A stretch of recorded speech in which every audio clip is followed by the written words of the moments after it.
How's it going, everybody? Welcome back to the channel, and today we're going to be doing a spec comparison between the Samsung Galaxy A54 and the LG V60. We're going to be talking about the specs on both of these guys, going on over a little bit of camera samples taken by them side by side, and seeing which one is best for the money. The V60 can be had for well under $300, while the Samsung Galaxy A54, being the new kid on the block, they want $499.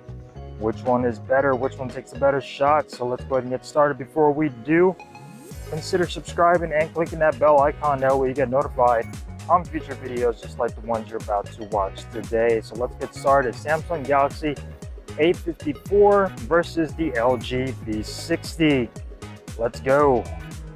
All right, so let's go ahead and start off with the design of each of these smartphones. The LG V60 comes in at about 6.67 inches from top to bottom, 3.6 inches wide, and 0.35 inches thick.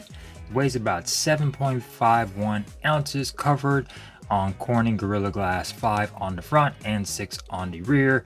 Aluminum frame going around the actual device, and as far as the design goes, very nicely designed. You get the MIL STD A10G compliant, military drop resistance, and it is IP68 dust and water resistance. Walking around the phone right here, you see that the buttons, the power button is on the right hand side, and the volume and the Google Assistant is going to be on the left hand side. You get your headphone jack at the bottom with your hi-fi quad DAC on there, USB Type-C microphone, speaker.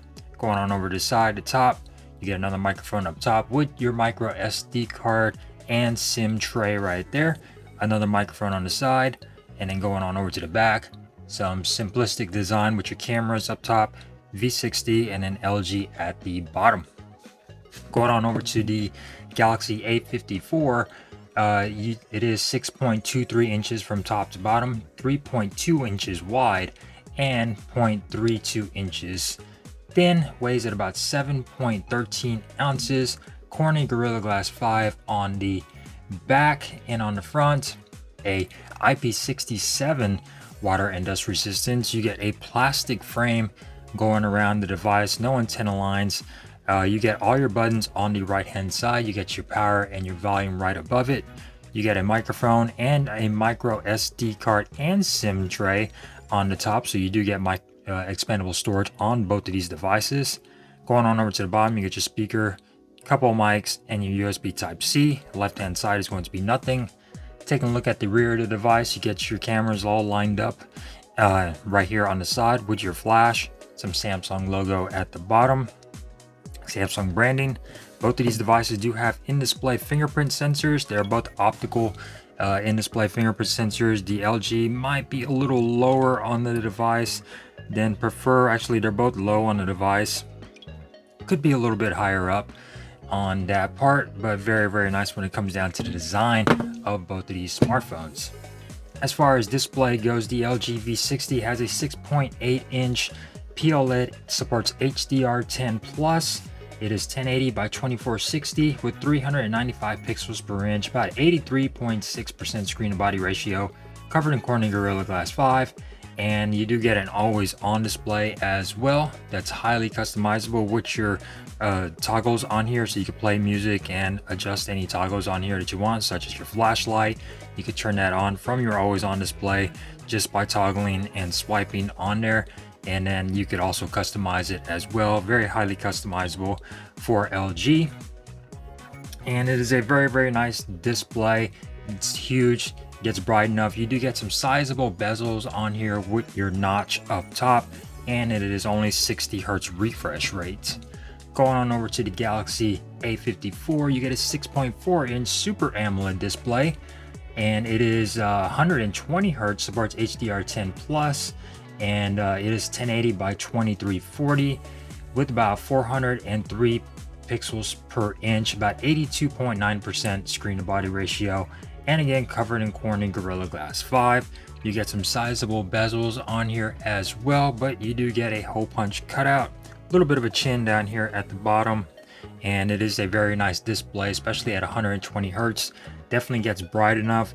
As far as which one is better, I think let's go ahead and you'll probably be seeing some side by sides on your display right now, and I think the LG might be a little better just with processing those colors and everything. It's not as saturated as Samsung, but Samsung does have that higher refresh rate and a little bit more pixels per inch, but not by much. They both support HDR10 plus, and I think the Samsung might just get a little bit brighter than the V60. You do get an always on display on the Samsung as well, and again, it is highly customizable with a bunch of clocks to fully customize that. And then you could also download Good Lock to get a little bit more customization on the Samsung, which on the LG is just what comes on the device. That is it. Hardly any customization unless you were to go and download some, but the downloads are limited on the LG. As far as internals, both of these devices are running Android 13, so that is fantastic. The LG V60 just got updated to Android 13 not too long ago, and you got the Snapdragon 865 processor on here, the Adreno 650 GPU, and it does have 8 gigabytes of RAM with 128 gigabytes of internal storage that is expandable through micro SD UFS 2.1 storage on the LG V60. Going on over to the Galaxy, you are running the Exynos 1380, which is a mid-range chipset, and you get the Mali G68 MP5 GPU, again Android 13 One UI 5.1, and you get 6 gigabytes of RAM at 128 gigabytes of internal storage with micro SD card expansion, like I mentioned earlier. There's also an 8 gigabyte version that you could get if you want to purchase this from Samsung or something. This is the T-Mobile. Both of these are T-Mobile variants of these smartphones. And as far as performance go, I will give that to the LG V60 just because it is a flagship processor. So it's definitely going to handle stuff a lot better than the Galaxy A54, just because the A54 is a mid-range chipset, and you could definitely feel it when using this. There are a little bit of stutters and a little bit of drop frame rates on here, but as far as that goes, they're both pretty good with performance. The LG V60 is just a little bit more powerful when it comes down to processing power and, you know, editing videos and playing games and things like that. You do get that older, but still it is a flagship chipset compared to this mid-range chipset on the A54. Going on over to the cameras, the LG V60 does have a 64 megapixel main sensor and a 13 megapixel ultra wide with a 0.3 megapixel time of flight 3D sensor on here as well to help with depth sensing. You can record all the way up to 8K 30 frames per second on the LG V60 on the rear, which is fantastic. Front facing camera is going to be a 10 megapixel front facing camera. It does support HDR. You can record all the way up to 4K on the front facing camera as well. You do only get just mainly a main sensor and an ultra wide over here, no telephoto on the LG V60. And as far as the Galaxy A54, you do get a 50 megapixel sensor on the rear with a 12 megapixel ultra wide and a 5 megapixel macro, which is, you know, just for macro, so pretty much useless, no telephoto again. And you can record all the way up to 4K 30 on the A54 only. Front facing camera is a 32 megapixel camera, and you can record all the way up to 4K 30 as well. So very limited over here on the Galaxy A54 with that just 4K 30 frames per second on the front and on the back, while the LG V60 can do more. You do get manual video mode on both of these. You do get Pro mode on both of these too. It's going to be manual mode on the LG V60, Pro mode on the Galaxy A54. So they're pretty good cameras. The V60 definitely going to shine a little bit more.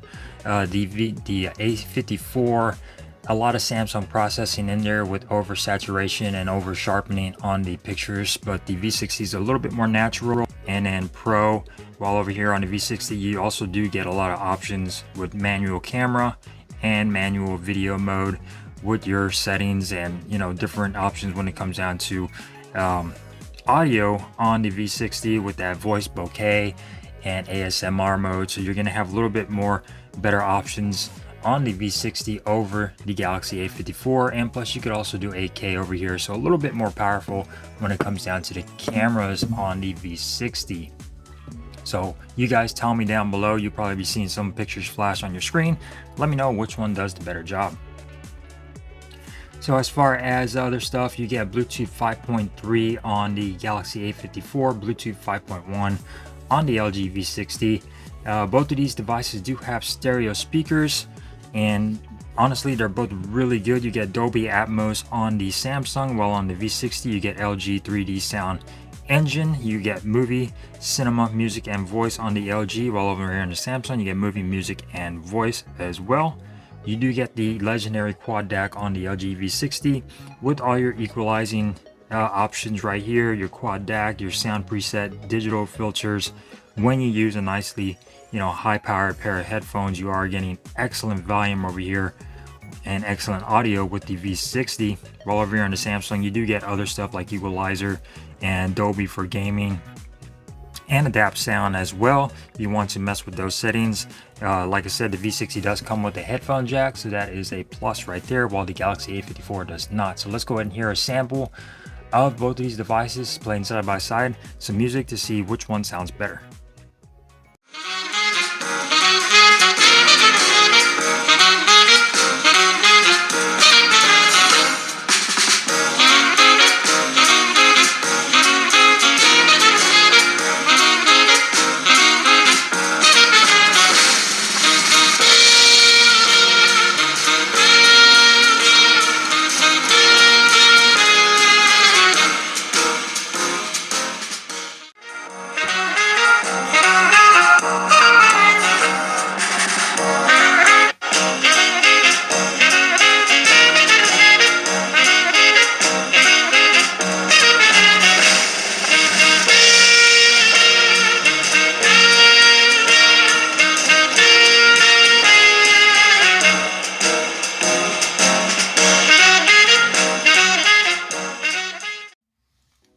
Alright guys, so which one sounded better, the A54 or the LG V60 when it comes down to the speakers? Both speakers are at the bottom. You get your bottom firing speaker, and your earpiece is going to be your secondary speaker for that. Comment down below which one you like the best. Like I said earlier, both of these devices do have in-display fingerprint sensors. The V60 does not have facial recognition, while over here on the Galaxy you do get facial recognition. So that is definitely a weird option that the V60 never included facial recognition. As far as Wi-Fi goes, you get Wi-Fi 6 over here on the LG V60 and Wi-Fi 6 on the Galaxy A54 as well. Batteries, they both have 5,000 milliamp hour battery, so that's fantastic. The LG V60 is 25 watt and the Galaxy is also 25 watt wired charging. The V60 does have wireless charging though, while the Galaxy A54 does not have wireless charging, so that is definitely a plus over here on the V60. And as far as battery life goes, these are pretty close and pretty similar with battery life. Maybe the Galaxy coming in a little bit more better just because it is newer, and the V60, obviously this battery has some wear and tear to it. This phone is a little bit older, so as time goes by, your battery does lose power over time and does lose its strength. So maybe giving that to the Galaxy A54 when it comes down to battery life, but they're both pretty similar. They are all-day phones and then some, so no issues with one of them. They're not going to die in one day. They're pretty good when it comes down to battery life. As far as colors go, the LG V60 did come in classy white and classy blue. This is the classy blue color, and you do get sort of like a goldish frame going around the sides with that metal frame, so very nicely done when it comes down to the V60. The Galaxy A54 came in lime, graphite, violet, and white. This is the graphite color. See more of a darker gray, not quite of a black. Very annoying trying to keep these devices clean. They're already all smudged up. I would have preferred matte finishes on both of these, but you can slap a case on here. Real big fingerprint magnets over here for these devices. So hopefully you guys enjoyed this quick comparison between the LG V60 and the Samsung Galaxy A54. If you did, give it a thumbs up. If you didn't, give it a thumbs down. And I will see you next time here on Sick Eric Tech. Peace.